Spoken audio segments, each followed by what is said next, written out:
Welcome to the Paranormal Stakeout radio TV show with Larry Lawson.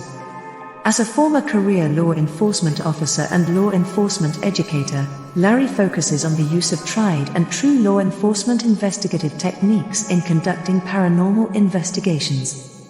Despite his experience and training, Larry also keeps an open mind to discussions on topics that deal with evidence that are not quite as physical in nature.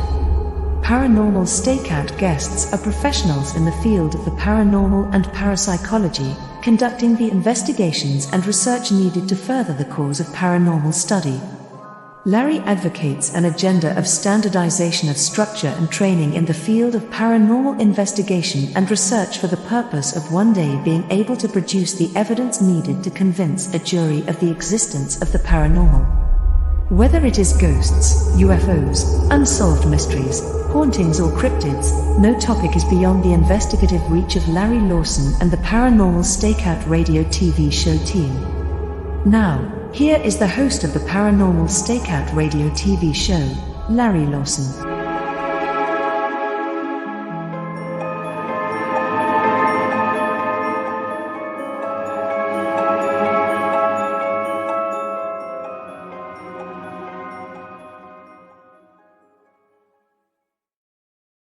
And hello, everybody, and welcome to the program. I'm your host, Larry Lawson, and it is great to be back with the X-Zone radio and television broadcast family. I'm coming to you from the great state of Florida in the old USA, where it's nice and warm down here right now. I want to take a second to thank Rob McConnell and the entire crew at the X-Zone for bringing me back. For those of you that are familiar with me, seen some of my shows in the past, good to see you again. Glad you're joining us. For those of you that don't, a little bit about me. I'm an old cop, but I'm an old cop with a mission to find the answers to those troubling things that have been bothering mankind for millennium. Whether or not it's ghosts, UFOs, cryptids, conspiracy theories, it doesn't matter. We're going to tackle them all on this show here. And you being a part of it is a huge thing that I want to add. We're going to have a mailbag during the show, and if you want to ask questions, if you have questions to share with us, you can get a hold of me at www.paranormalstakeout.org. But my email is ghostguy@paranormalstakeout.org. Send me your questions, and we'll answer them right here on the show, and share our knowledge and maybe get a little extra knowledge from you at the same time. A little bit more about us. We are also part of the Florida Bureau of Paranormal Investigations, and we're a group of individuals that research the paranormal. So you can get a hold of us also at our website, IndianRiverHauntings.com or ParanormalFBI.com. So with that, I'd like to bring on my very, very first guest of this new season, and it's a gentleman named William Armstrong. Will comes to us from Glasgow, Scotland. Came here in 2014 when he married his beautiful wife, and has been here ever since. Mm-hmm. He actually became interested in the paranormal watching a show called Ghostwatch, a mockumentary, I believe he said. Yes. And after that, he decided to enter the field of paranormal research investigation, and in not too long ago started up his show or his organization, Paranormal Exposures. Yes, sir. So he's got an interesting mixture of folks. And Will, welcome to the show. Well, thanks for having me tonight. It's nice to actually be here. Now, you're obviously not from Iowa. Correct. I'm not from Iowa. I wonder if it was the accent that gave it away. No, ghosts in Iowa. I'm sorry. Are there ghosts in Iowa? Iowa is the home of Field of Dreams and Radar O'Reilly. Yep, and also the home of John Wayne, of course. You know. That's true. Yes, Iowa does have ghosts. Maybe a lot of you folk out there are familiar with the big places in the paranormal world. Familiar with, Missouri State Penitentiary. Yep. Bobby Mackey's, Waverly Hills. You know all the places. But Iowa, have you heard of Malvern Manor? Nope. Malvern Manor has the most eclectic spirits that reside there, including one spirit that absolutely fascinates me just beyond belief. Villisca Axe Murder House. You've heard of that, right? Those we have. Yep, those we Okay, heard. that's like a big one fire that a lot of people will know. But do you know there's an actual theory? There's no evidence to back it up, but there is a theory that a lot of investigators are testing that Villisca and Malvern Manor are linked. Well, I'd like to hear more about that theory, but first I'd like to know a little bit more about you and share with the audience a little bit more about you. How did you get connected to the world of paranormal research and investigation? So I have to go back through the mist of time for this one for myself. It's Halloween night. It's 1992, right? And it's a Saturday night. Also, what you guys call trick or treating here, we call guising in Scotland.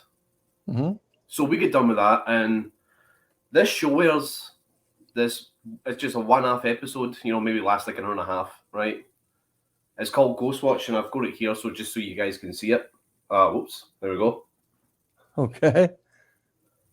And it's a mockumentary, as it says, But at the time, this was like it was live. This was real. We were watching this show that has this family, a mother and two daughters that are under siege by something that's malevolent that's took claim to the house that they live in. Okay. A team that is kind of sent in to see what they can do to help. Well, the studio actually has set up their own base camp as well. They're watching events transpiring in the house. Well, they have this, hotline set up where people can phone in and be like, "Oh, hey, that's weird. She's having activity because I would have activity in my place," and this kind of thing. And as the show progresses, it becomes just kind of crazy. But me as a kid watching it, right, who has no experience of the paranormal, my perception of spirits, right, is they're only in cemeteries or graveyards or abandoned places. You don't something like that can be in your house, right, or businesses that are operational. Sounds like you've got some activity there right now. Yeah, let's just come back. But at the time, I'm thinking, well, I can't imagine this happening in somebody's own house, like your next door neighbour having something like that happen. And it's, at the time as well, the internet is also in its infancy, per se. Mm-hmm. So this led me to want to figure out the who's, the what's, the why's, the where's, and the when's, Why is a location purposely haunted, we'll say? What is the history and the background to that location that purposely, again, makes it haunted? Who are the resident spirits there? What's their names? What's their background? That kind of thing. It was that knowledge mail that I wanted, and nothing else. Well, it's interesting you mentioned that, because in law enforcement, one of the things we talk about are the what, where, when, whys, and hows of a crime, and that's exactly how we interpret, or we try to interpret our investigations, by going down that same line. So that's quite interesting, and that's what got you interested in the paranormal. What was your next step? What happened after that? I was then briefly just then, hitting libraries. Like I said, the internet again is in its kind of infancy, so you don't have the knowledge at your fingertips like we do nowadays. So it's looking at getting the libraries, hitting at books, talking to people if they know any locations that are haunted. And of course, people would tell you, the white lady at this place and that, and of course, me, I would go there, and again, I would sit with a notepad and pen, because I don't have equipment, so effectively I'm using my body. They say your body is your best kind of equipment that you have, but at the same time, it can fool you as well.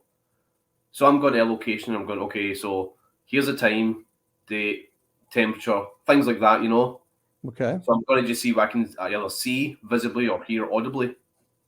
And then just go for that, and then of course I'm marked doing anything that would happen, what time it happened.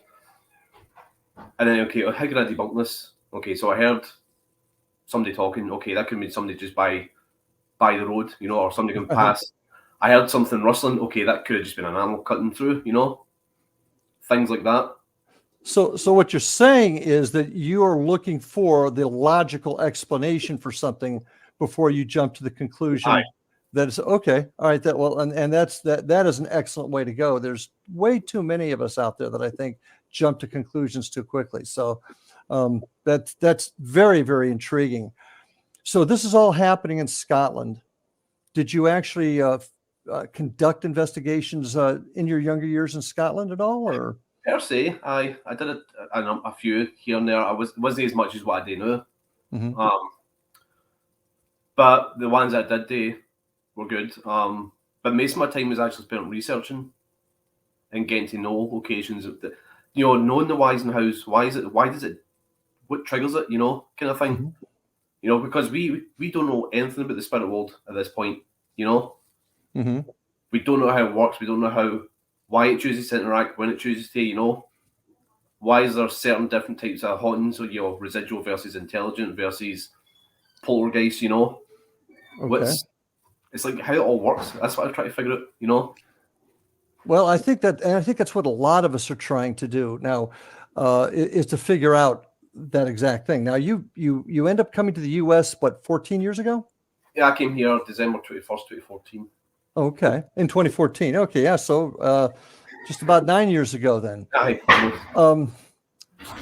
Difference between investigating in Scotland and the U.S., or is there a difference, or did you just get better as time went on? I don't think you'll ever be better. I think there's always something you can still learn in this field. I've learned from people who've been in it for a long time, and I've met people who have just started, and they've, through like a out the box question that I thought to myself, well, I never thought that. Why did I not think that? That's a pretty good thing. When it comes to investigation cells, no, I think they're pretty similar. Each group will, whether it's Scotland or it's America, will do the research and the location first. Obviously, no trespassing because we don't do that stuff. Good. Make sure it's a legit location that you can. Also, if you're paid to go, that you get the time to be there. They'll do the research, they'll go in, do all the baseline stuff, things like that, and then proceed with the investigation. What would I say is different between America and Scotland? Locations are different. So, like the poor farms, things that you get here in Iowa, like places where from the poor farms, or like Edinburgh Manor, for example, where my wife is a representative of. You don't get a place like that back home in Scotland. Mm-hmm. Well, I gotta put you on hold here, my friend, because we're about ready to take our first break. So a lot of interesting things. I'm anxious to hear about how you got your team going and what your team is made up of now, as well as some of your other philosophies. Excited folks, stay with us. We are going to hear more from Will Armstrong and Paranormal Exposures in about a minute or so when we get back. Once again, our website is Paranormal Stakeout. Paranormalstakeout.org and the ghost guy at paranormalstakeout.org. I'm getting this all mixed up on this first show. But anyway, stay with us. We'll be back in just about a minute or two. Thanks, folks.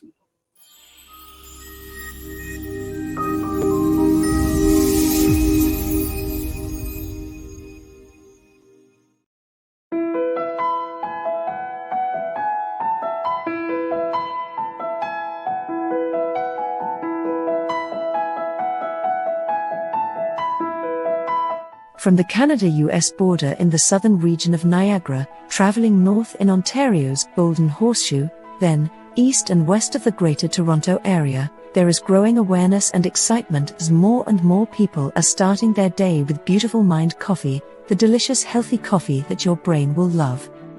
Made with ethically sourced 100% Arabica coffee, Beautiful Mind coffee is roasted and ground in small batches to ensure each bag contains a wonderful full-bodied artisan coffee. Scientifically formulated, Beautiful Mind coffee is the only coffee blend that contains 3 herbal ingredients found to aid in boosting your daily mental clarity and focus. Maca root powder, green tea extract and American ginseng have been selected for their ability to support good brain health. Taking care of your brain's health now can help delay or prevent the onset of cognitive dysfunction, including dementia, Alzheimer's, and more general memory loss as you get older just by enjoying the delicious flavor of our roasted coffee and herbal ingredients found exclusively in Beautiful Mind coffee. Beautiful Mind coffee is now available at Amazon.ca and soon to be available in selected locations near you. In Hamilton, Ontario, Beautiful Mind coffee is now available at Live Long Wellness Clinic, located at 189 Hewson Street South. Beautiful Mind coffee can be ordered by telephone by calling 416-436-3675 or 905-536-2450. Why have a good cup of coffee when you can have a great cup of Beautiful Mind coffee that's good for your brain? For more information on Beautiful Mind coffee, visit us online at www.beautifulmindcoffee.ca.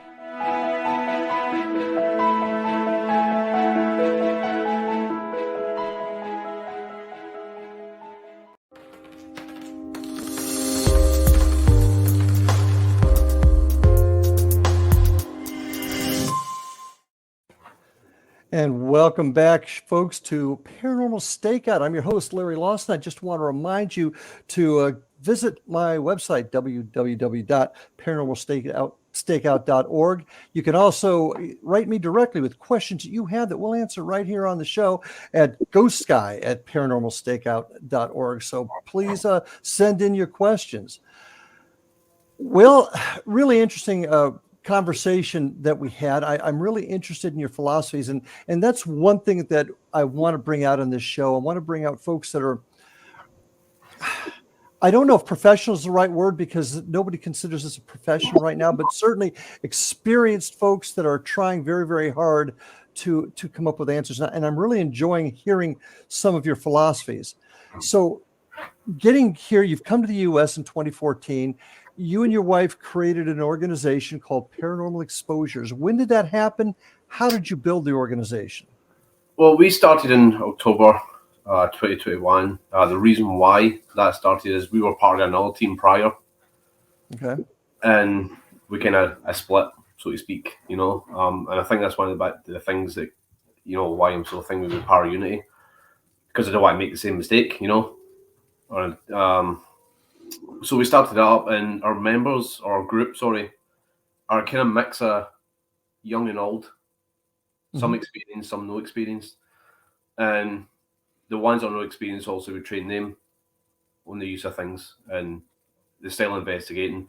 But it does bring a little different dynamic, because you have that young mix, old mix.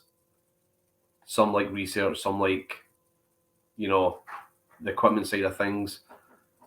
That kind of thing. So that's kind of how we built our little team, Okay. And it's worked really well for us at the locations we've been to in the last, year and a half, something like that. And it's worked out really well for us. And I'm liking where we're going. We always go to a location and we might not always get much, but we always think of new ways of trying something. And that's interesting because so many times, people watch the TV shows and they expect things to happen within 30 minutes or, before the first break, they're getting some sort of evidence and they don't realize. I kind of equate paranormal investigations to a police stakeout, if I can use that. People see it on TV or the movies, they find a stakeout as exciting, bang, bang, shoot them up. The reality is you'll sit there for hours upon hours upon hours and get nothing and have maybe 15 seconds of a heart pumping adrenaline excitement. And unfortunately, the TV shows are there for entertainment purposes. Exactly. And I mean, don't get me wrong, I'll watch them as well. I do like it when I see it throw up, we're here at a new location. And I'm like, oh, cool, a new location I've never heard of before. Okay, I'm intrigued. I want to watch. I want to see where this new location is, What's this new location about? And that kind of thing. And again, that goes back to me wanting to find out the who's, what's, why's, and where's, that knowledge. Sure. That kind of thing. But again, it's entertainment purposes only, Yeah. You got a TV show that lasts, an hour, maybe an hour and a half. And 5 minutes into the show, they're already getting activity just like through the roof, Yeah. But we know in reality, doing an actual investigation, like you said, like about a stakeout, you can sit for hours and hours and hours, and then you get like a couple of minutes of action, then poof, it's done. It's done, exactly. And I want to talk a little bit more about that later. I want to kind of get back to your team a little bit. How did you choose your members? How did they come to you? And more importantly, how did you train them? A number of them came from our old team because they wanted to come with us.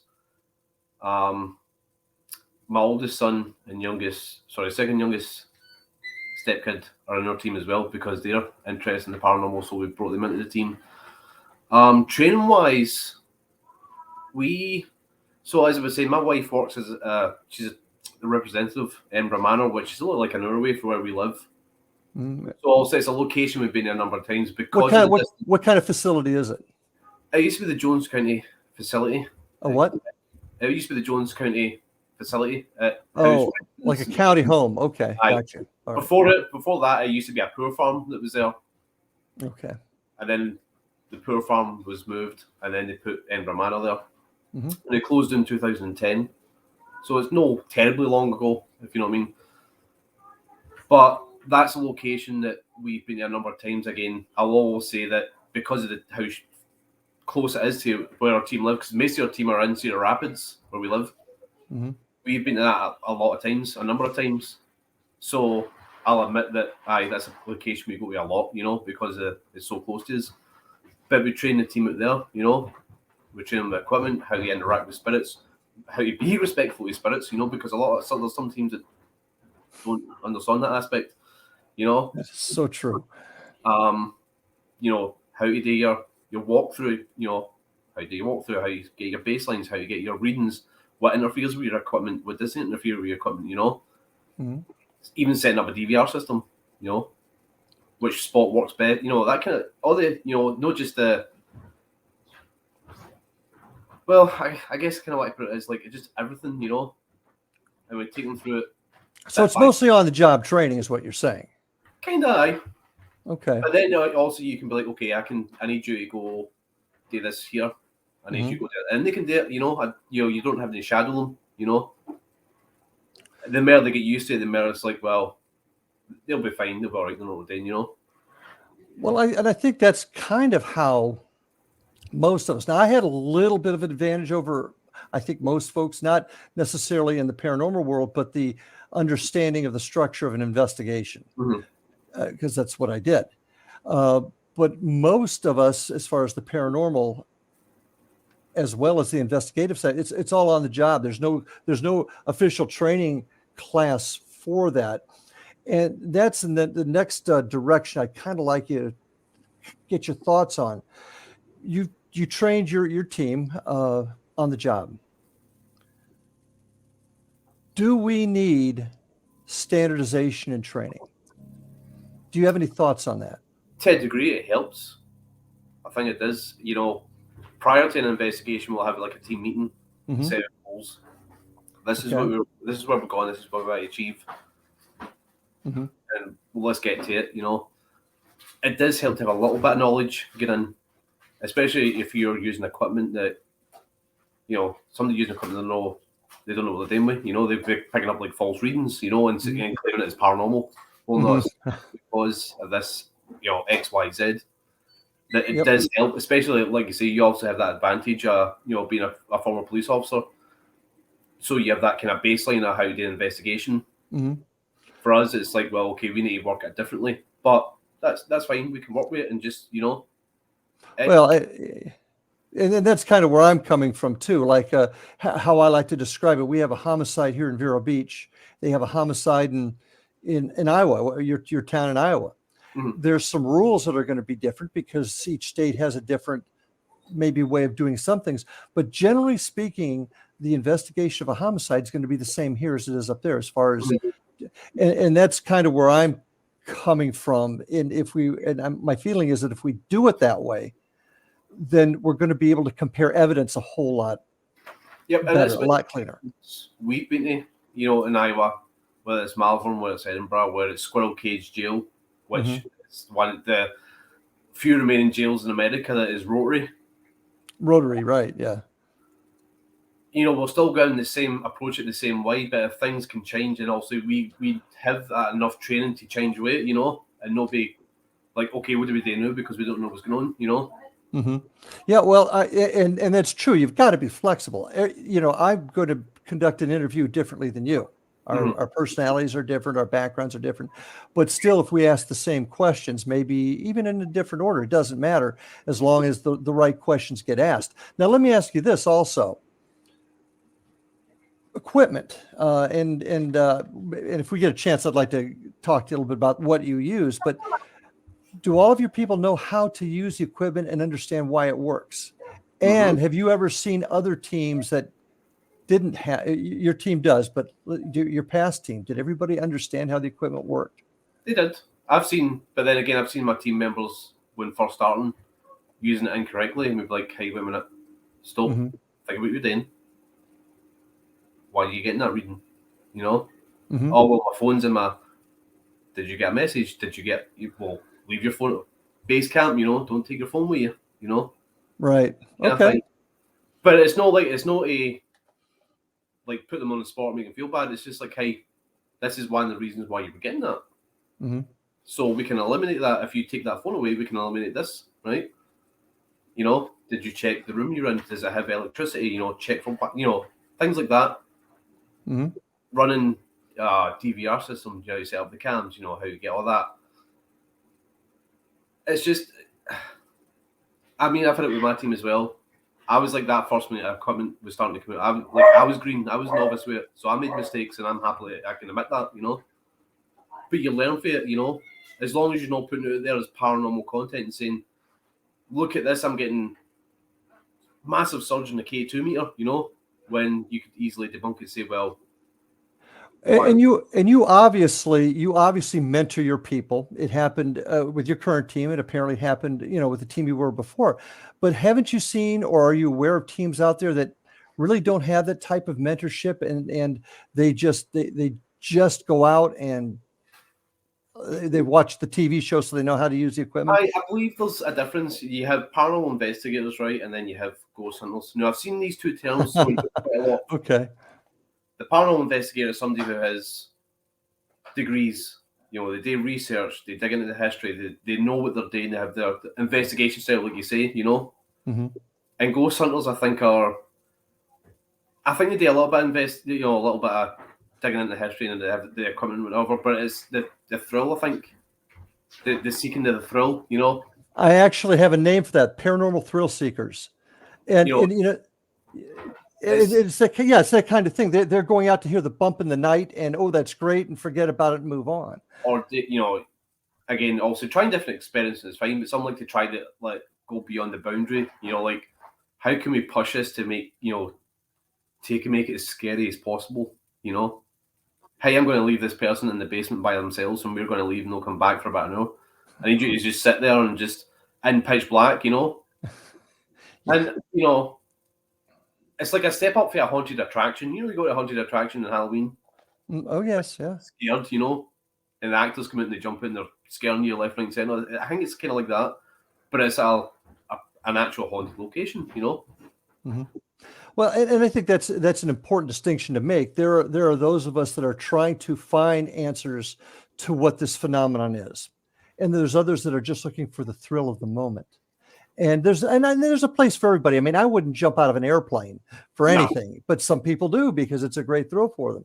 Oh, no, but you understand my point, and I think that's a differentiation we have to make between the two groups in order for us to move our position forward as far as a profession, maybe. I don't know if that's the great word. Listen, we're about ready to take our next break. So folks, stay with us. Great conversation. Got more to talk about, including evidence and the term of paranormal unity. Looking forward to talking about that. So stay with us. We'll be back in just a few minutes with my guest today, William Armstrong. We'll be right back.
And we are back with my guest today, Will Armstrong, up there in Iowa. Now, what town are you in again, Will?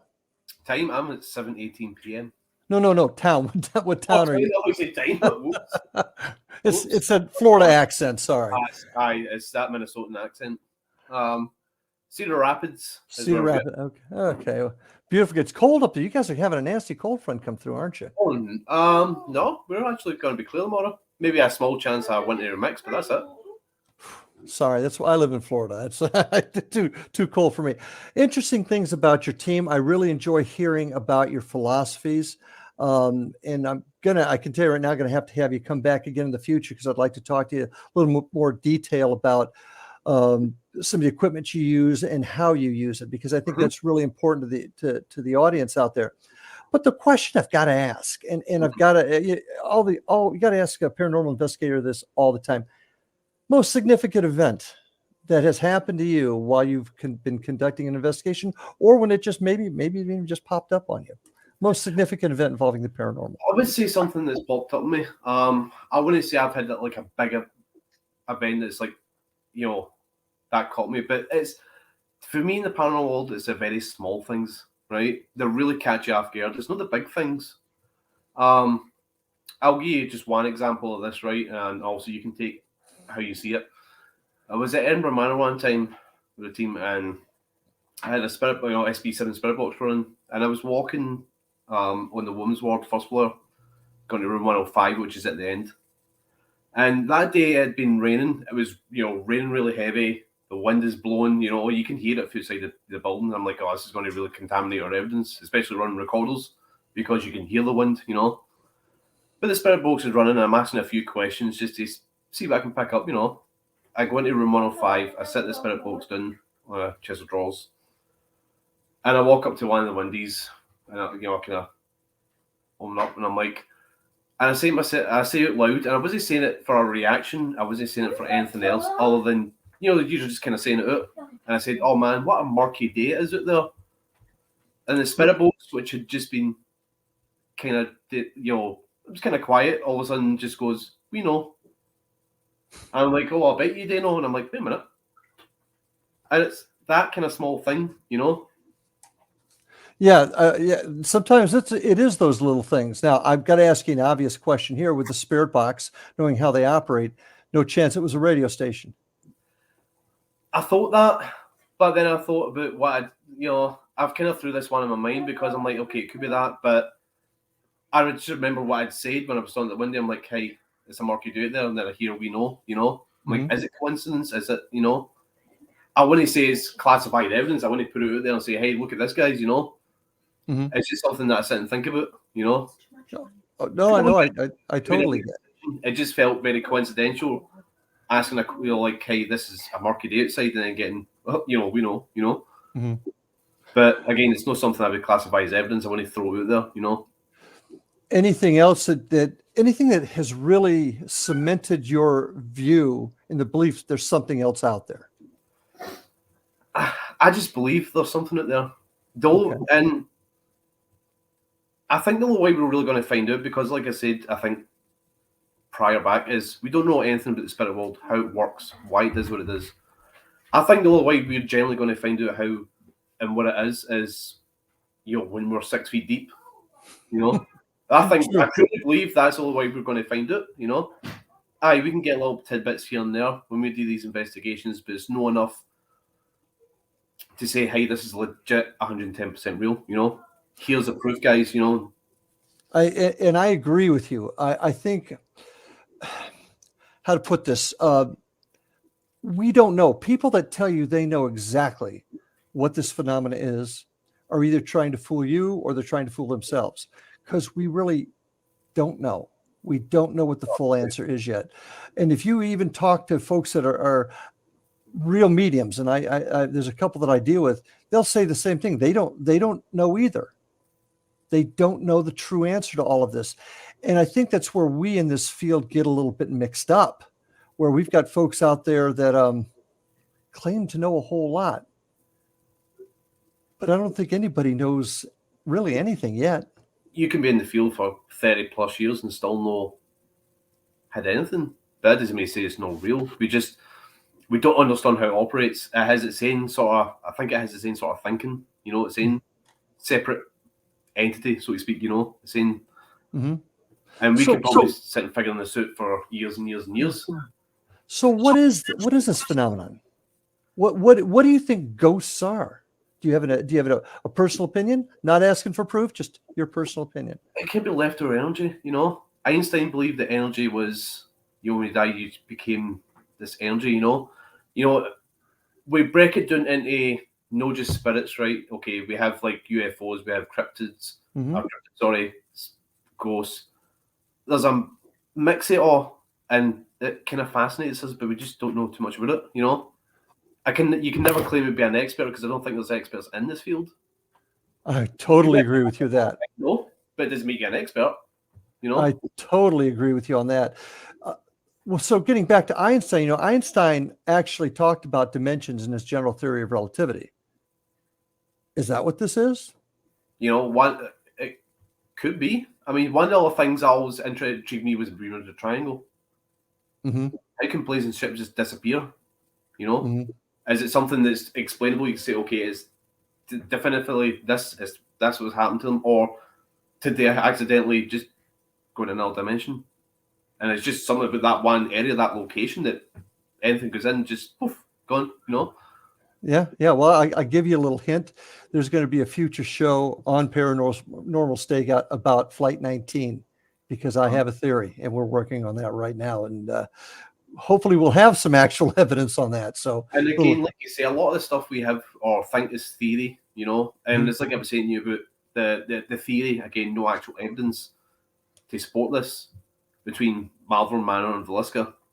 Right. What happened that night in Villisca, and then it somehow ties in with Malvern Manor.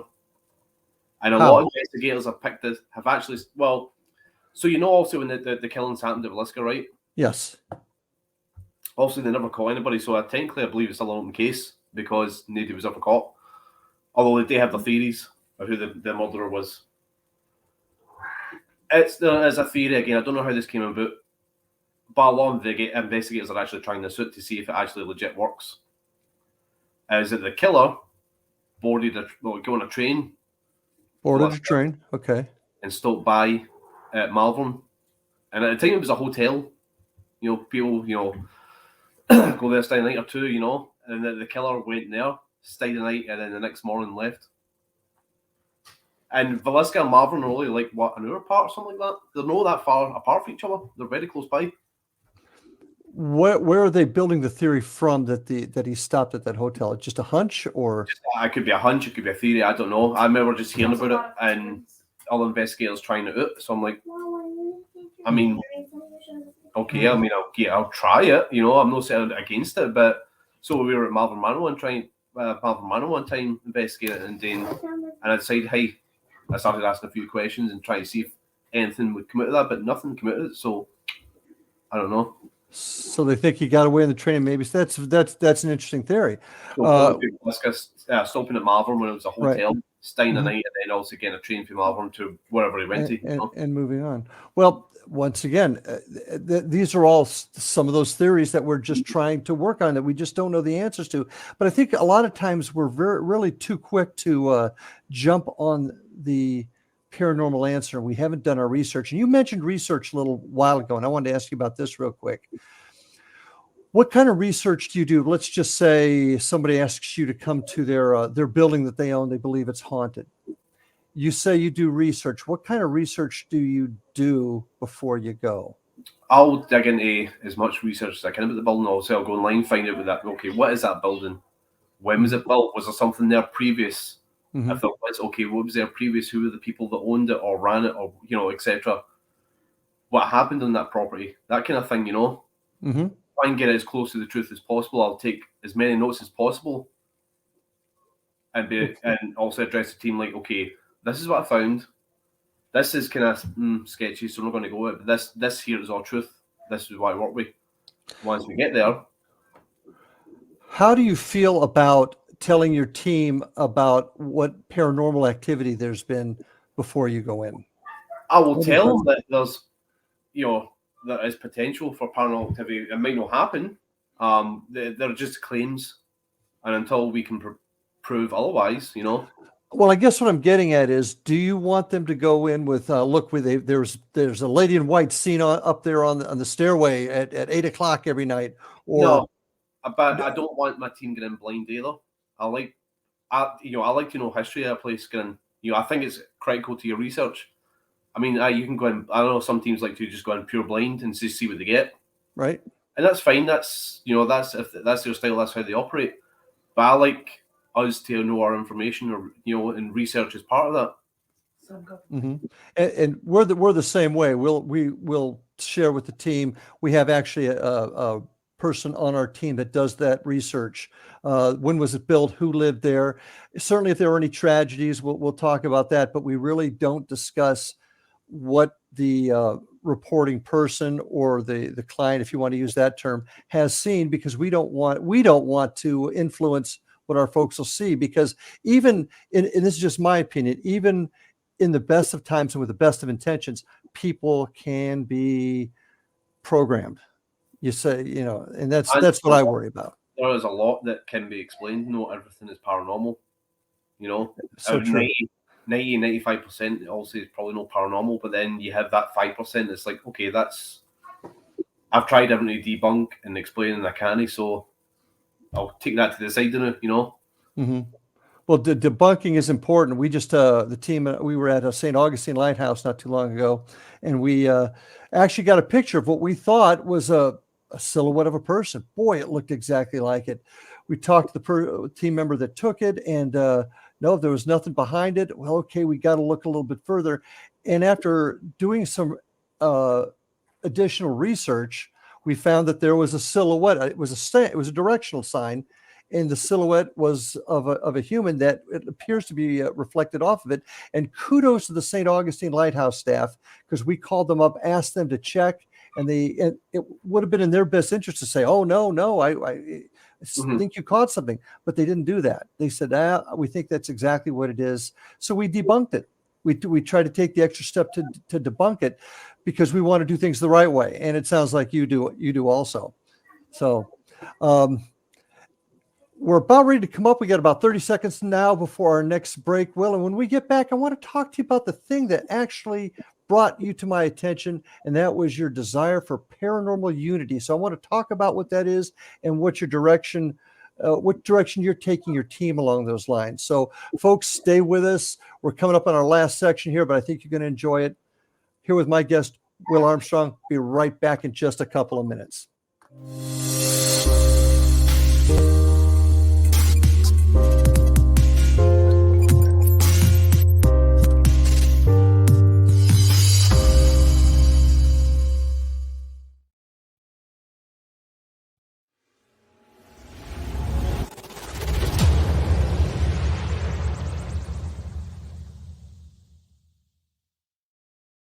So I was watching the X Zone TV channel last night when I was abducted by aliens, and they kept repeating to me over and over again, simultv.com, simultv.com. What's simultv.com? That's what I asked them. They had it written on the side of their UFO. How do you spell that? UFO. No, I mean simultv.com. simultv.com. simultv.com. Right. simultv.com. Interesting that you were abducted by aliens in a simultv.com UFO last night. Oh, yeah? Yeah. Now that you mention it, I remember now last night I was awakened from a deep sleep. My great-grandmother was standing there. She said she'd come from the hereafter to tell me about simultv.com. She even spelled it out for me. simultv.com, sonny boy. simultv.com. simultv.com, sonny boy. Wow. Yeah. Guys, you'll never guess what my psychic guru just told me. simultv.com. Exactly. Are you guys psychic too? Of course. We all know about simultv.com. simultv.com.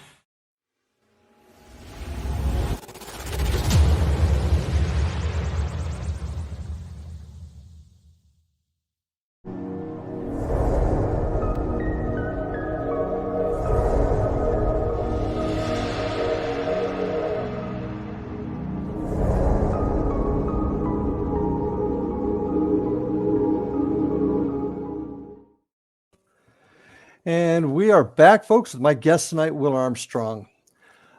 Folks, the biggest reason I wanted to come back and really begin this show again was to bring to you what other folks are doing in the field, talk to you about what they're doing, give you their philosophies, spend some time talking about how they conduct their investigations, where they're getting their information, how they interpret it.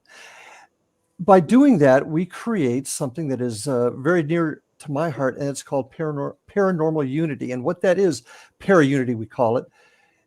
It's groups coming together for the purpose of sharing information to find the answers. Now, as a retired law enforcement officer, I would investigate a case, and sometimes I would be darn sure what had happened. But after I followed the evidence, looked at it with an open mind, sometimes the result isn't what I thought it would be, and it was something totally different. The paranormal can be no different, but until we get to the point where we can share and work together as a team collectively, we're never going to find those answers. And Will, that is one of the biggest reasons why I wanted you on this show. And one of the things that brought my attention to you was your desire for para-unity. Without putting any more thoughts in your minds, tell me what your concept of that is, and let's talk about that for a minute. Para-unity, that's one of the big things with me, because I've noticed lately, well, maybe the last couple of years, that we're not working together the way we should be to advance this field. I feel like the field is starting to kind of stagnate a little bit, We should be working together as one big group to, how do I put this? Regardless if we have been in this field for 10 seconds or 10 years, we should be working together to prove that, the paranormal is real. I love working with other teams. I love working with other people. I love answering questions or talking about equipment or things like that. I will help with anybody, I like sharing the things for other teams because I want to support them 110%, Well, law enforcement was the same way for generations.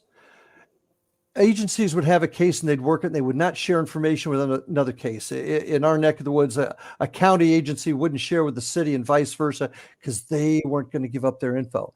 And crimes didn't get solved because of that. And as we grew as a profession, we finally realized sharing information and creating databases and banks to share information between organizations, we began to solve crime. It works for us. That's another reason why the standardization of training is an issue for me. Not that we all have to do it the same, but if we all have the basic framework, then we can share information. And we know that what you got up there in Cedar Rapids and what I got down here in Vero Beach is going to be collected the same way. Right. And until we in the paranormal field can understand that and not say, it's mine, I can't let anybody hear it. It's the hoarding aspect, It's like if if some groups get evidence, regardless what that evidence is, if it's legit evidence, it's hoarded. It's no put for the community to be like, hey, look at this, guys, Can you debunk this for me, or can you confirm that this is legit? There's nothing wrong with putting evidence out there that you think is evidence and being shot down, Okay, somebody debunked it. Okay, I get it, You move on, Well, but I think also it helps in how it's done too. I've seen some organizations that would eviscerate people with their evidence, and that's not productive either. It's, hey, did you try this, this, and this to get that? And maybe if you do that next time, maybe you'll get a clear answers to what it was. Well, it's like you see a lot of people, the big thing that people get mocked about, right? Okay, and you'll know this straight away is orbs, right? Oh, that's please. The one thing people get mocked about. Yeah, sore spot with me. But should we mock these people? Should we sit there and be like, telling them this and that, or should we try and educate them and be like, hey, look, let's look at it this way. Okay, you think this is an orb, right? But it could be X, Y, Z. Right. Thought about that. Think about it for a second, And rather than sit and mock these people and make jokes of them, what if we just educate them instead? What if we were nicer in approach? Would that help these people fall in the field to be like, okay, I need to take a more realistic approach in my investigation, kind of reading out or reducing the thrill-seeking side to putting it towards more research investigation side, Absolutely. I mean, I personally, and this is just my opinion, think that most orbs can be easily explained naturally. But on the same token, have we really done research on that? I mean, and I don't know about you, but I think this is probably one of the biggest arguments we have in our field between ourselves. Is an orb a spirit or is it dust? Which one is it? But have we taken the time to do some research to either prove or disprove? And I think if we did, and there was a paper written on it, it was talked about in for lack of conventions or workshops, people would have a better understanding. And I think that's another part that could be very helpful in Paraunity, is researching it and sharing the data.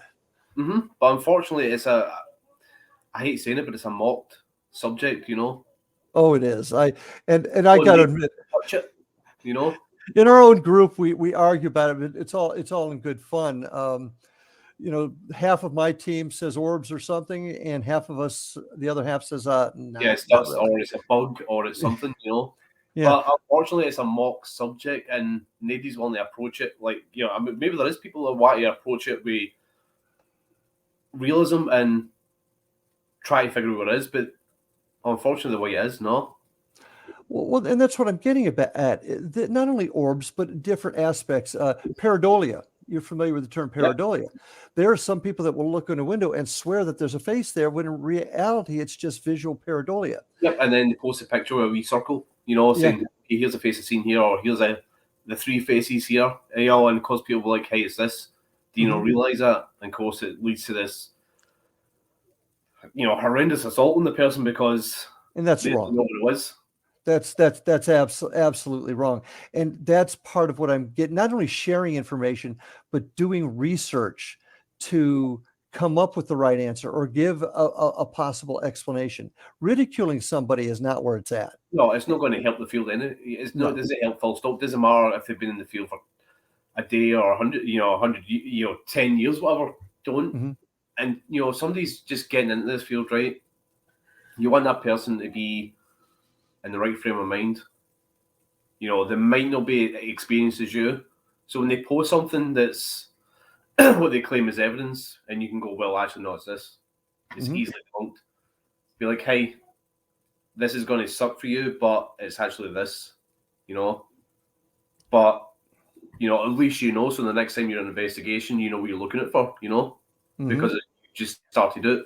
No, look at you posting this stuff, you dunderhead, this is.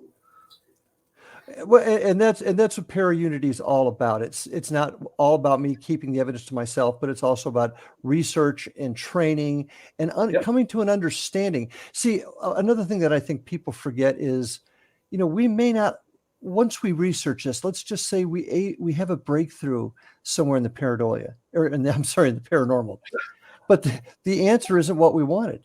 I mean, we want to prove ghosts are real, but what if the evidence takes us to a point where it's actually something else? We have to be ready to accept that and share that. Now, I'm not saying that that's what's going to happen, but we're not going to get there. We're not going to get to the answer unless we all work together. That's the bottom line. No, we have in my view, as one unit to follow the field. Get it beyond where it should be, rather than just sitting still and mocking each other for certain things we post or what we consider evidence.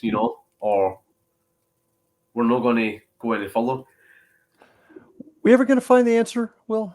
Are we ever going to actually find the answer? I think I did say to you earlier, the only way I would like to find the answer, I think it would be nice to have that definitive answer, but in my heart, and I say this with all truthfulness, I don't think we'll ever find it until we're 6 feet deep.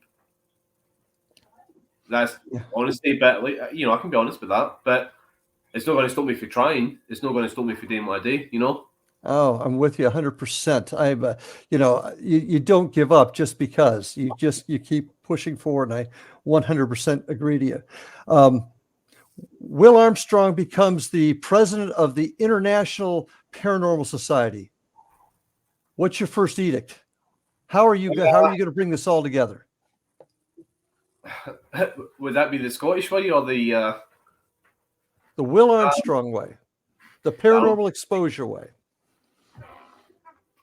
You know what? This is it can be a difficult field at times, but don't give up. Stick to what you do what you do, you know. Mm-hmm. Make sure you do it right, research, know your equipment. But at the end of the day, treat your fellow investigators with respect. You know, be nice, you know, believe in para-unity. And I know a lot of people don't believe in para-unity. I know a lot of people have their thoughts on it. No, we won't get there until people do, but you're right. No, but if we work together, you know, if you guys work together, you can make magic.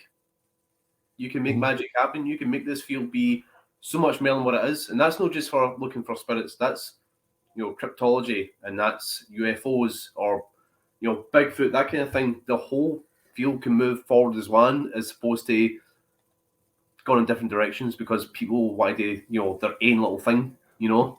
We got to come together. That's the language I like to hear. Will, I'll tell you what, and until we get to that point, I think we're going to keep running into a brick wall. And the folks that are just flat, I mean, there are some folks out there, Abraham Lincoln, I like to say, could sit down in front of them and say, look, this is the way it is, and give them examples of what it is on the other side. And some people still won't believe it. Yet there are some people that believe if the wind blows a certain way. We've got to come to the middle, and we've got to meet in the middle. We've got to have an organization, some sort of organization that brings us together so we can train, so that we can work together and eventually come up with the answer, regardless of what it is. And we will move forward as one. And we will. You know, you can have obstacles in your path, but you can move around an obstacle. Absolutely. It doesn't stop you. Well, we're about out of time. Man, this went quick. I've got so many more questions I want to ask you, but we'll have to have you come back again if you'd like. If you wouldn't mind. If you would look at me, I'd be.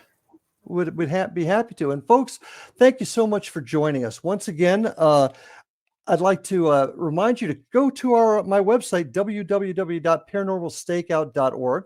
You can also go to my website, or my email rather, ghostguy@paranormalstakeout.org.